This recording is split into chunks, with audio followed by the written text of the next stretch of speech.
আজ দুপুরে নবান্নে পূর্ণ মন্ত্রিসভার বৈঠক। আজ দপ্তর বন্টন করবেন মুখ্যমন্ত্রী শুভেন্দু অধিকারী। তার আগেই তিনি ঝটিকা সফরে দিল্লি পৌঁছে গেলেন এবং সর্বভারতীয় সভাপতি নীতিন নবীনের সঙ্গে তার বৈঠক হয়েছে। আরও বিস্তারিত জানতে কথা বলবো, আমাদের প্রতিনিধি শিবাশিস মৌলিক আমাদের সঙ্গে রয়েছেন। শিবাশিস, কাকে কোন দপ্তর বন্টন করা হবে তার আগে দিল্লিতে মুখ্যমন্ত্রী শুভেন্দু অধিকারী তিনি নীতিন নবীনের সঙ্গে বৈঠকও করেছেন, ঠিক কি জানতে পারছো এই বিষয়ে?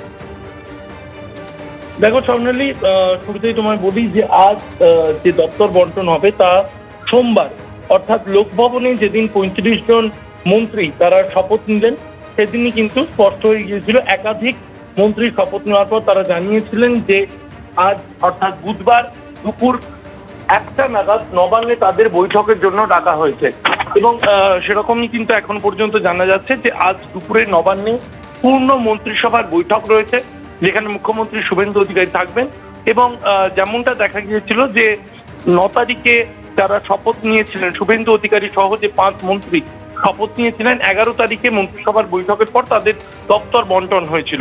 ঠিক একইভাবে কিন্তু শুভেন্দু অধিকারী সোমবার যারা শপথ নিয়েছেন তাদের দপ্তর বন্টন করবেন বুধবার, অর্থাৎ আজ এই মন্ত্রিসভার বৈঠকে। এরকমটাই এখনো পর্যন্ত জানা যাচ্ছে। গতকাল রাতেই আমরা দেখেছিলাম তারকেশ্বরের দর্শন এবং তারকেশ্বর বৈঠকের পর সেখান থেকে কলকাতা এয়ারপোর্ট থেকে সোজা দিল্লি চলে গিয়েছিলেন মুখ্যমন্ত্রী শুভেন্দু অধিকারী, সেখানে বিজেপির সর্বভারতীয় সভাপতি নীতিন নবীনের সঙ্গে তার বৈঠকও হয়। যদিও সেই বৈঠকের সঙ্গে মন্ত্রিসভার সম্প্রসারণের ক্ষেত্রে কোনো যোগ রয়েছে কিনা, মানে মন্ত্রিসভায় কাকে কোন দপ্তর বন্টন করা হবে সে বিষয়ে কোনো পরামর্শ দিয়েছেন কিনা নীতিন নবীন, সে বিষয়ে এখনো স্পষ্ট নয়। তবে দিল্লির সঙ্গে একদিকে যেমন কেন্দ্রীয় নেতৃত্ব ও রাজ্য নেতৃত্বের মধ্যে সমন্বয় রেখে চলার কথা বারবার উঠে আসছে, তেমনি কেন্দ্রের সরকার এবং রাজ্যের সরকার এবং দল এই তিনের মধ্যে কিন্তু সমন্বয় রেখে চলতে চাইছেন মুখ্যমন্ত্রী শুভেন্দু অধিকারী। গতকালকে নীতিন নবীনের সঙ্গে তার যে বৈঠক, সেখান থেকে রাজনৈতিক মহল এমনটাই মনে করছে। ধন্যবাদ।